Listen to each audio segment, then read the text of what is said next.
Bon, on va pas se raconter des chars, c'était pas la finale de Coupe de France du siècle. Mais bon, déjà, rien que le fait de ne pas voir le Paris Saint-Germain sur cette pelouse pour cette coupe, on va dire que ça fait plaisir, hein, voir les rues en arrivant au Stade de France, jaune et verte et rouge et noir avec les Niçois. C'était plutôt bonne ambiance d'ailleurs des deux côtés. Voilà, ça nous a fait plaisir. Et puis dans le stade, ambiance, voilà, les Nantais ont mis le feu de la première à la dernière minute. Chaos technique, hein, les Niçois étaient vraiment chaos debout après cette bataille des tribunes, j'ai envie de dire.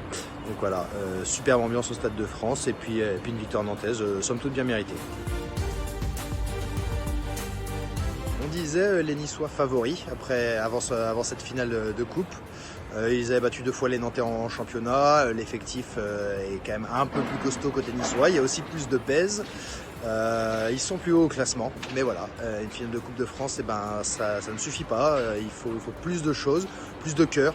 C'est ce qu'ont montré un peu les Nantais. Bon, après, ils marquent sur penalty. Mais globalement, voilà, la victoire n'est absolument pas volée.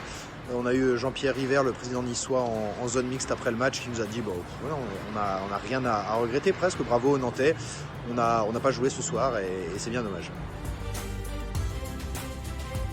Bon, cette victoire, comme les joueurs nous l'ont dit après la rencontre là, en zone mixte, c'est surtout celle de Kombouaré, qui a repris ce club qui était à la rue, un 18e à l'époque, et qui l'a amené au Stade de France et puis haut dans les hauteurs, et puis en Coupe d'Europe la saison prochaine.